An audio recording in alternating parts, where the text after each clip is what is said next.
What is up, y'all? We're here for our weekly anchor message where we are getting our spiritual lessons and assignments for the week.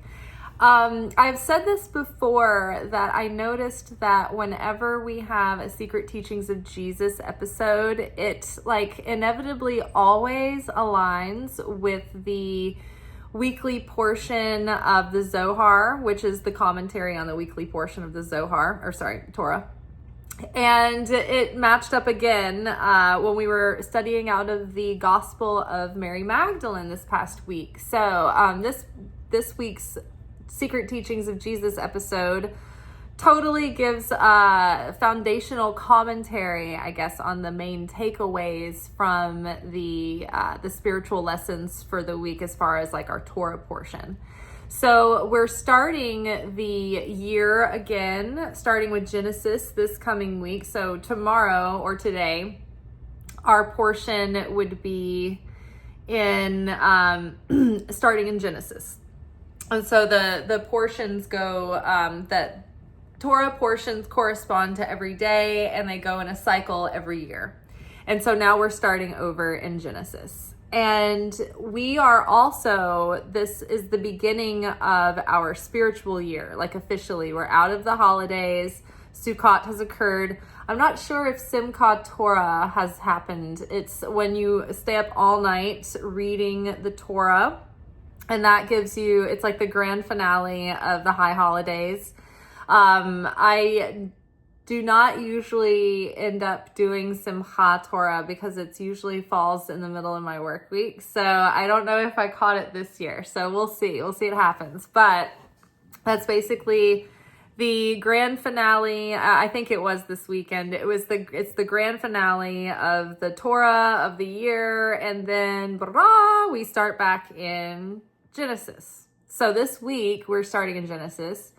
This week, we are planting our seeds for the year to come. So this is the seed level of our year. So we need to manifest with intention.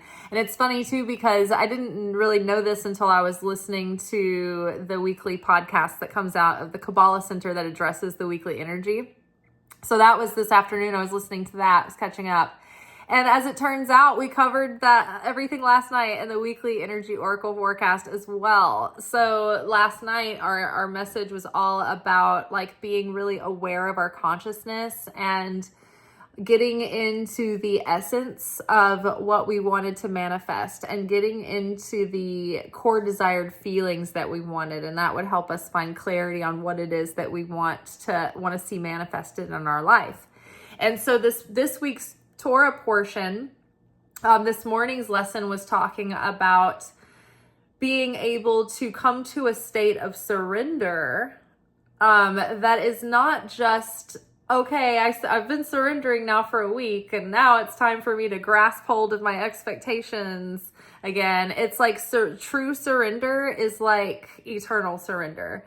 It doesn't come and go. It doesn't fluctuate. You just are always let go. It's I know what I desire. I want what I desire, but ultimately I release that to the power and care of the universe. And I know that if I don't get this desire, then it was never meant for me and it would never have made me happy. It would never have brought me fulfillment.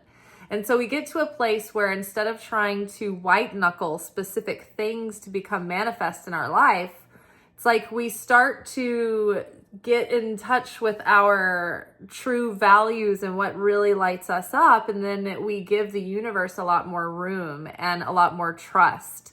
And then we allow. And so we allow things to manifest it's like having a stocked pantry. And you trust that the universe is going to come in and cook for you. And they're going to make the best meal. And all you have to do is just bring the groceries. Right? Make sure you have a fully stocked spice rack and give the universe a lot to work with, and then just let go and trust from there. Right? And then you will get the greatest meal, and you won't have expectations to make you feel impatient or let down or surprised or thrown off. It's when you're taken somewhere and it's a surprise, you can let go, right? You're not trying to micromanage every detail. You guys know I have some demographics of types of archetypes of people I like waiting on better than others. And you guys know that the one that gets on my nerves mostly the most is the high-strung women table who want to jump down your throat the moment you walk up to the table. They're already like talking over one another. They want to get their drink started. They want to get their appetizer started. It's like, can you let somebody wine and dine you? Chill, slow down, you know?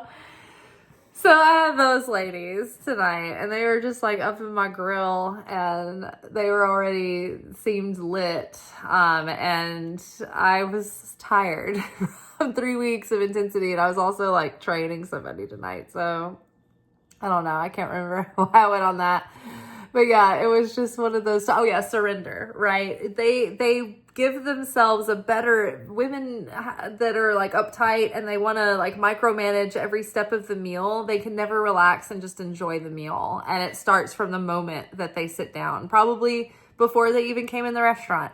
And it's like these women rob themselves of the actual enjoyment because they are so afraid that something is going to go wrong and ruin their good time, that they completely are not present for the good time, and they are uptight the whole time and micromanaging and expecting everything to go a certain way. And if it doesn't go exactly their way, with all the variables in the world, they are bent out of shape. And so they basically self-sabotage themselves from ever enjoying anything because they're so afraid that something is going to be different than they want or expect, and then they're not going to enjoy. So they never enjoy it from this beginning. Does that make sense? Is that a good example? So it's better to get clarity on the essence of our core desired feelings and the essence of what we want to call in. And then we do our best. Like if we have specific goals and we're clear about that, that's great. And we do everything we can to manifest that thing by taking action. But ultimately we've got to like let the chips fall where they may. We bring our best. We do our best. We're not passive, right? We're not just laying around wanting Magick Jesus to wave a wand and do everything for us, right? We give our best. We take action. We have hope and enthusiasm, and we do things with fire and passion and intensity. And then after that, it's like we have to let go of our kind of rigid outline or agenda or our expectations, right? Now, this is not the same thing as like having expectations on projecting them on others is a different thing than having standards and boundaries and communicating those, and someone can either meet them or not, and then they show you who they are in the process. But putting assumptions on people and projecting expectations and expecting them to just meet your projections and expectations is not healthy or fair. Right. So you communicate your standards and you communicate that you're setting a bar and you have, these boundaries and your standards, and the person then can either meet them or not. But it's also not the same as, say, like an example where expectations get projected on people. Common problem is like, say, women who start dating a man. This is a man and woman kind of scenario. Like it's not the same in gay couples. They have different dynamics. So I've noticed like with cisgendered straight pairings, when women date a man and they assume that the relationship's going somewhere because they've slept together and because they've been hanging out a lot, because this or that or that. That is when you're in projecting expectations because you haven't communicated.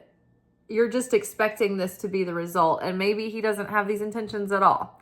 Maybe you think he should, and justifiably maybe he should, right? But he has never communicated this, and that is an assumption that's being projected and holding an expectation on someone.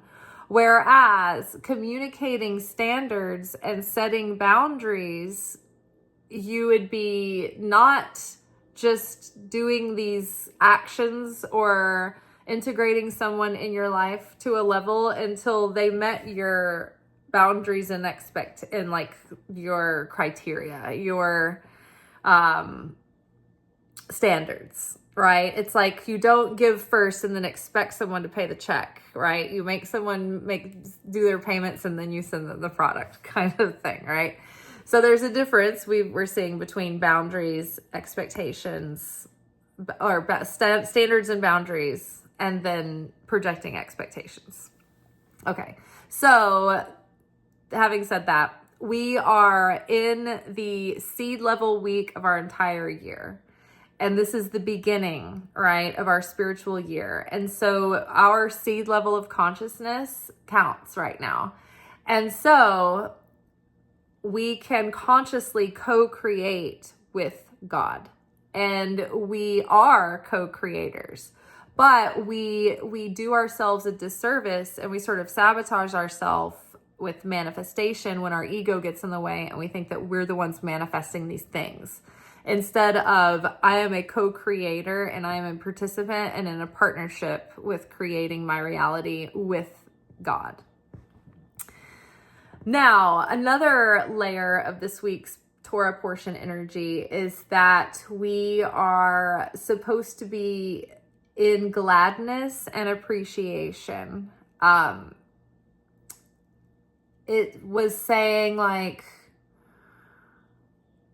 pray and study and meditate and show the Creator praise in times of good, and also pray and meditate and study and give the Creator praise in times of trembling and fear, or in trembling and fear. Give the Creator praise and trembling and fear. And that's not meaning that God wants you to grovel at God's feet and be in fear of God, and you better, I made you and I can break you, and be afraid of me and worship me. It's not that kind of thing. It means that in times of good, when things are good and things are going your way and the sun is shining on you and the wind is at your back, celebrate, be glad.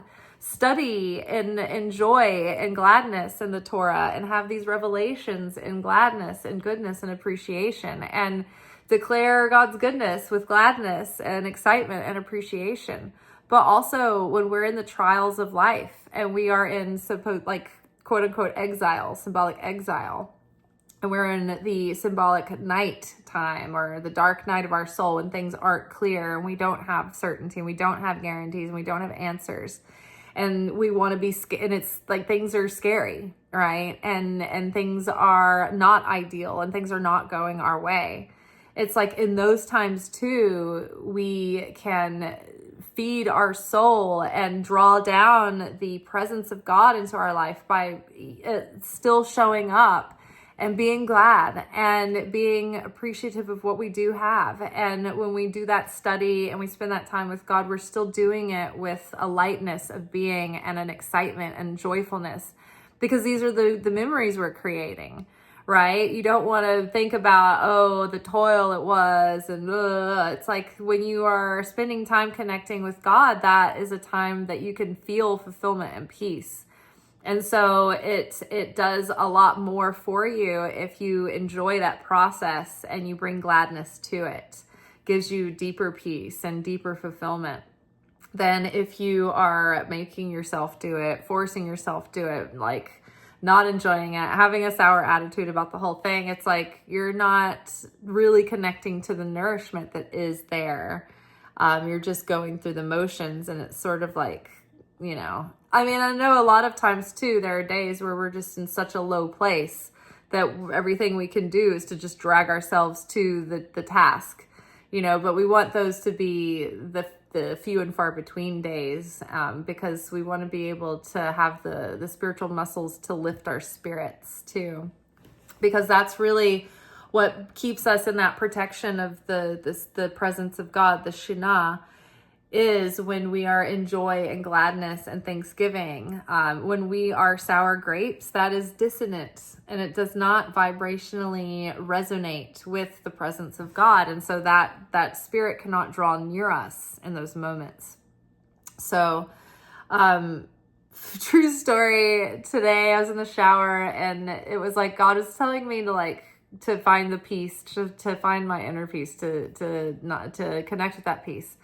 And I looked down and I was like, okay, yes, I'm connecting with my peace. I'm connecting with my peace. I'm not going to let something disturb my peace. And I looked down and the soap suds had gathered in the shape of a white dove, like with the wings out like this.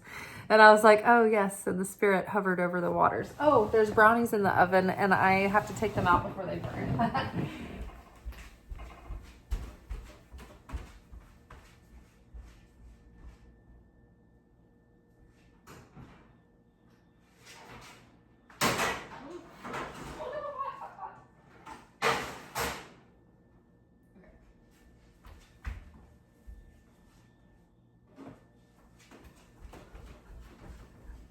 I almost burned myself. I almost dropped a thing. Okay. I forgot. I had these little 1-bite brownies in there that I was going to heat up earlier and I never did. And so I forgot when I preheated the oven there. They've been in there the whole time. So, okay. All right. Back to the reading. So this is the seed level. We're planting seeds of the consciousness that we want to create for the year. And part of the way we're doing that is to be in appreciation and in joy and in gladness, even if we're not getting our way.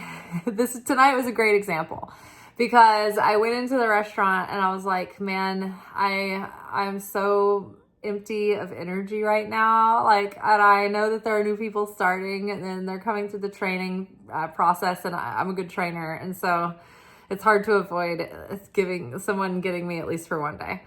This is not the day that I felt like training. I just need my days off. And of course I go in, I'm training someone and I've got I'm like, okay, I'm gonna deal with this. And it wasn't super busy night, but the tables just weren't great. And I forgot it's a bank holiday and that's usually not the greatest crowd in the restaurant. And there were just a lot of crazy drunk people. And I forgot that today was a holiday. I was like, why are these people so lit and off the chain on a Monday? And it's because they've been they've been partying all weekend. They're totally obnoxious by this point. So this night it did not go, it wasn't a feeling of idealism, but I did my best to train well and to give my all to this dude because it wasn't his fault. He's a good, nice person, professional.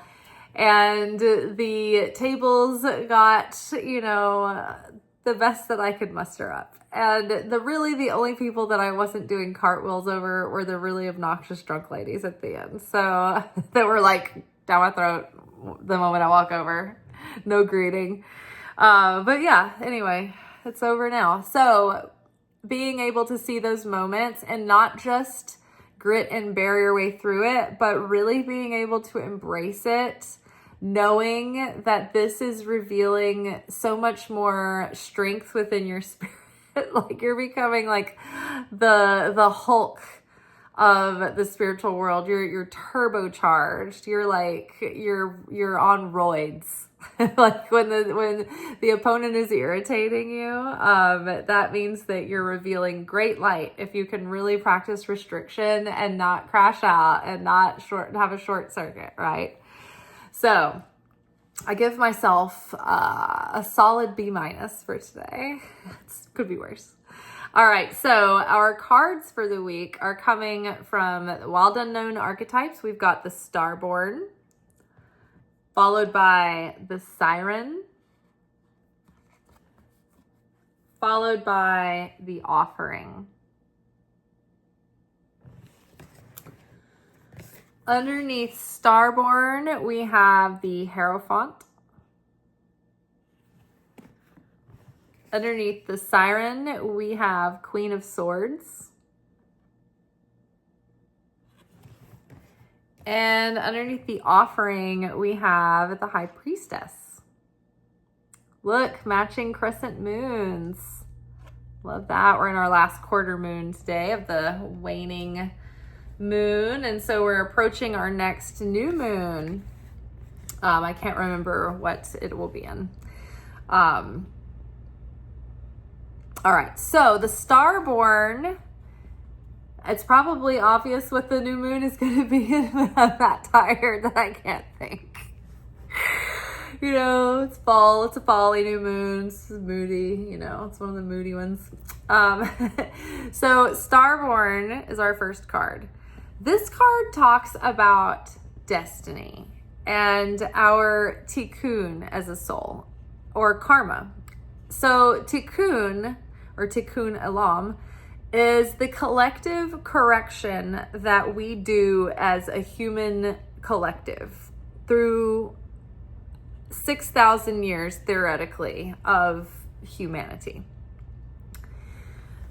So our personal tikkun is the tikkun that we correct lifetime after lifetime. It's like we are reincarnating with the same soul, and it has this workbook, and we are marking assignments off through each life. And part of it is to reveal more of our light, and the other part of it is to overcome our darkness and correct our negativity and transform and become that perfected version of the self that is the spirit self, essentially. And so when you can get your soul matching that spirit self, it's like your correction is complete. The spirit self is uncorruptible. It's like untainted. It's the highest expression of God's light through your personality. And the soul is complex, and it's got dings, and it's got a wounded child and a shadow, and the ego plays in, and but the soul has limitless potential as well, and the soul wants to do the correction. So the soul, even though sometimes it'll get tripped up in the carnal mind's desires, the soul is usually pushing you to reveal more of its light and do more of its correction. And so it is trying to lead you in the way of your destiny. So we all have a kind of a written first draft of the destiny points of our life. And it's like certain things in our life are predestined and meant to happen. But then we also have free will, right? And so it's about navigating these destiny points in the way that we choose to show up. And so our free will is often exercised in the way that we show up and react and respond when life deals us these destiny points. Think about the show Curb Your Enthusiasm. That show is, every episode has an outline, and they have certain things that they have to like achieve in their scenes, in the scene work, but the actors are allowed to improvise. And so it's like staying on the outline, but how they choose to interact is improvised, and it's spontaneous, and it's actor's choice. So 2 is our tikkun. As we experience life in this incarnation, certain things are predestined and already written in the script, but depending on how we proactively show up each day, the next day gets revised. And maybe you revealed enough light, and you did some correction, and you did some real transformation, and then the next day gets to be better than it would have originally played out. So we are all given certain assignments when we come to this world, who our parents are going to be, where we live, the important players in our life, right? The important teachers and bosses and girlfriends and boyfriends and relationships, and the bullies and the heartbreaks and the disappointments and the victories. Like certain things are meant to happen, and certain things play out as we choose, and the way that our choices and our actions lead them to. So at this moment, I feel in our growth and our awakening, we are at a destiny point. We are starting our spiritual year.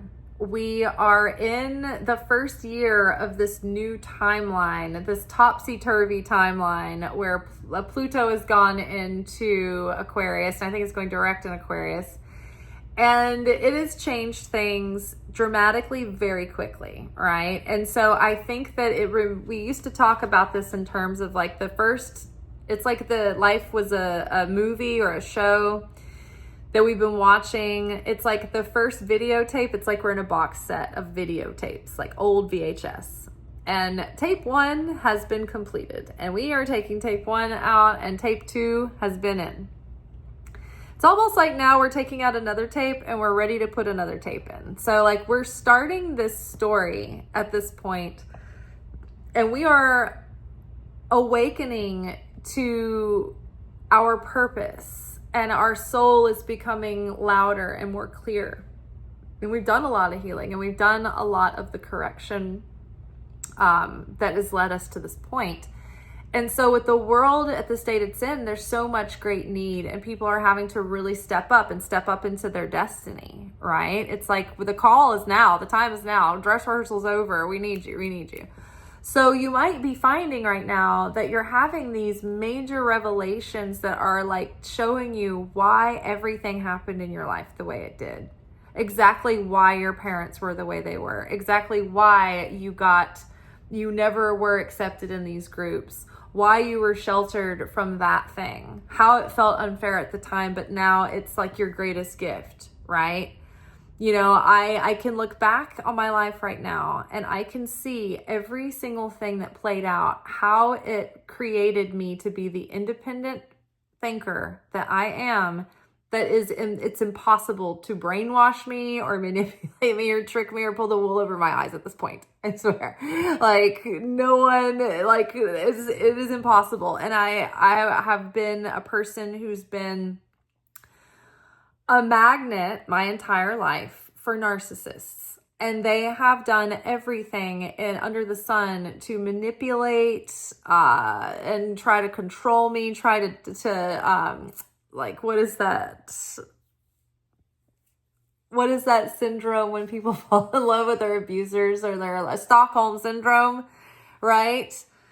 But I have learned the covert behaviors, and I can smell manipulation miles away coming from the distance. And so it is like valuable training in a time where the world's system is being run by sociopathic narcissists everywhere.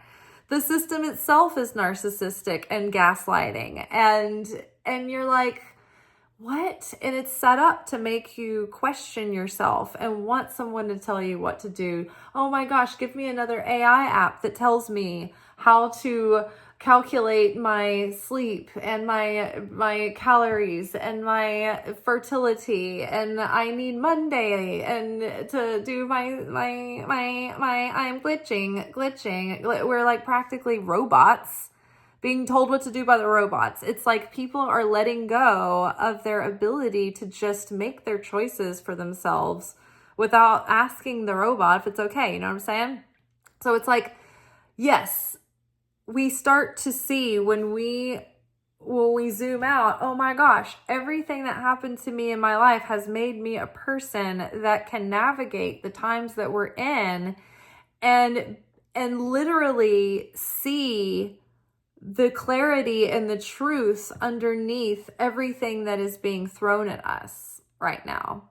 So we see how life has been the teacher for us to become the teacher for others. Our wound, as Rumi said, the wound is where the place where the light enters you. And so too, the events of our life were there to teach us and prepare us and train us. You know, it's funny because every time when another horrible thing would happen, you know, and my mom would say like, it's just preparing you for something someday. I'm like, good God, what am I being trained and prepared for? And it's like, ta-da, the quick slide into dystopia. Here I am, I'm ready. Boots are tied. Bootstrapped myself up, ready to go. So we can understand, okay, all the things in my life, everything that I went through, it taught me how to be this individual or have this expertise. And now this moment in time is asking me to show up and step into these shoes. Now, part of this is our cosmic sovereignty, meaning we have ownership over our consciousness, and not everyone can just get in and steer your thoughts right? You're not the sucker that just buys into everything the commercial tells you. You see the truth. Same for, believing what the news is telling you all the time, just blindly, just taking it in. Like, you know better than that, right? Like, we're all intuitive and insightful people with discernment. If we're here right now, we wouldn't be probably interested in this kind of content if we weren't, or if we didn't want to be, right?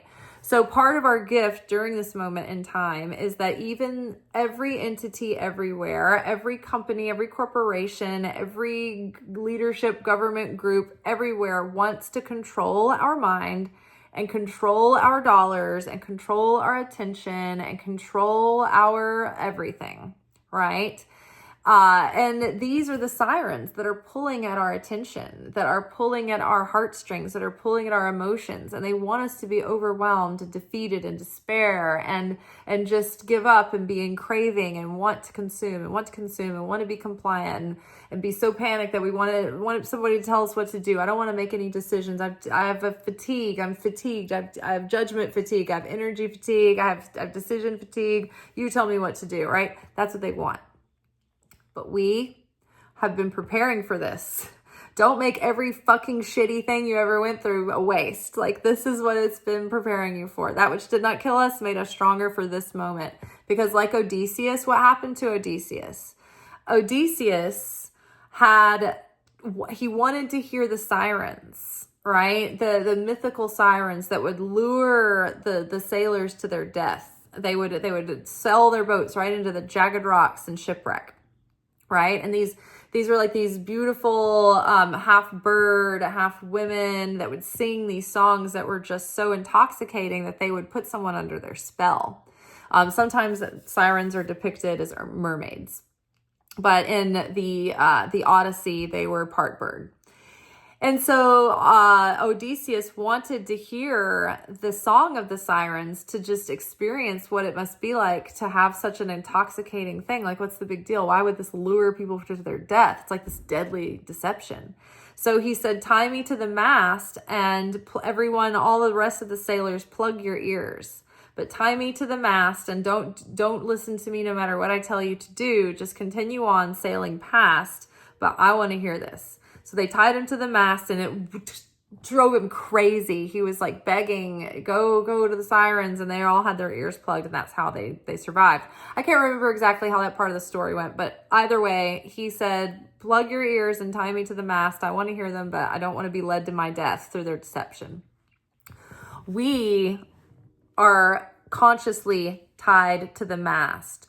We are cleaving to the consciousness of the Creator, and that's how we maintain our connection with God, right? This is part of what our lesson in Saturday Night Teachings of Jesus was. It was the nature, Jesus discusses the nature of sin and goodness from the Gospel of Mary. It's like second portion. So that's a great episode. It's very, very insightful. Lots of deep secrets, deep wisdom secrets in that episode. So highly recommend it. But it has to do with the purity of your consciousness. As you are connected to the Creator's consciousness, you're connected to the Creator, right? So who do we have here? We have the Queen of Swords. The Queen of Swords, nothing can get past the Queen of Swords. She can smell the manipulation from a mile away. She can troubleshoot a problem before it happens. She already knows what's coming before it's happened. It's like, do you guys know the story of Cassandra, the prophetess, who, like, she was cursed that no one would ever listen to her prophecies. And so she saw things coming. She tried to stop it, and yet no one would listen. And so they were always fated to suffer these horrible things that could have been stopped. And so that was her curse. And prophet problems, right? Like, I have the curse of Cassandra. I can see things coming from a mile away. I try to warn people. They don't listen, and then I have to suffer the chaos that comes from the people who won't listen and won't be moved. They won't take precaution. So we can see through all of this intensity, right? Whether it be like advertising that creates scarcity and makes you feel like you're gonna die if you don't do this thing, or you're gonna ruin your, this or that if you don't get on this, and buy now while supplies last. Like, whether it's people manipulating you through marketing or through propaganda or through, whatever, what have you, right? New relationship dynamic, trends and these schools of thought now. It's like everything's pulling at you. Everything's trying to get you to go along with their agenda. But we see through it and we are staying laser focused, like through a telescope. We're not getting distracted and being pulled this way and that. Like the Gospel of Mary says, that Jesus tells the disciples, do not let people tell you, look this way and look that way, for the Son of Man is found within you, right? To cultivate my peace within you. Don't let people tell you, go here looking, go there looking, because that's what they do. They're like, hey, look over here, look over there. They want to keep you distracted. They want to keep you focused over here while they're robbing you behind your back, right?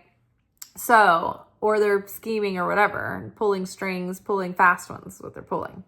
So they're pulling each other while they're pulling. So we are staying focused. We are clear. We are cunning. The Queen of Swords will call a motherfucker out. She will suffer no fools. She is cunning. She is intelligent. She is wise. She is a force to be reckoned with. And if you are on her bad side, you do not want her to be your enemy. But if you are in her trust, you are under her wing, she will protect you. So this is us right now. And this is the world is being lured in by the sirens of evil. But we know how to focus and we know how to tie ourselves to the mast and to practice restriction and self-control and maintain ownership over our conscious mind and our conscience within. We have discernment, we have wisdom, and we have no threshold or energy for chaos, so we don't want any of it, right? And so now, okay, so since we have the superpower of seeing through the BS, seeing between the lines, seeing through the fray, and we know that we've been training for this to step into our destiny for our whole life, everything we've ever been through has taught us so that we can help others. So now it's time to bring this gift to the world. Our offering is what we bring to life, what we give to life, what we offer to life. And, we are meant to give a tithe, which is 10% of everything we have. But that's like the minimum, right? That's like what's expected of us as our human rent. It's our human soul tax, so to speak. So that's what we owe God anyway, minimum. Anything above that tithe becomes charity or an offering at that point, a gift. It's going above and beyond just what is the minimum requirement. But in this case, it's like the world needs our gifts. And it's like we are uniquely packaged and prepared to deliver our gifts in a unique way, each one of us. And part of that for us is the ability to not only see through the veil of illusion in the world's lies, the world's deceit, but we are also very powerful at tuning into our subconscious and the voice within and receiving holy guidance and divine inspiration and being able to look into the deep unconscious and pick out things that might be driving us unconsciously about ourselves, but also being able to read between the lines, being able to see what's lurking in the shadows that's not so obvious, right? So, this is having a strong intuition and being connected with the Holy Spirit and being able to hear that voice and act on it. All right, so that is what we are offering and bringing and sharing with the world. And the world needs it worse than ever. And we have the gift, we have the insight, we have the discernment, we have the wisdom, right? So it's about showing up now. The time is now. The time has come, and we can't be afraid to step into those shoes because that's what our purpose is, and God will protect us in that purpose. So we have to trust that while we have a purpose to serve, and while we are serving that purpose, we have breath in our lungs. And when we abandon that purpose, or when we have no more purpose, then that's when our time expires, right? So we are living for uniting with our purpose. We're here to give and to share, and we've been preparing for this all our life. So dress rehearsal's over and it's showtime, y'all. All right, we'll be back tomorrow for our weekly manifestation oracle message. So until then, peace be with you.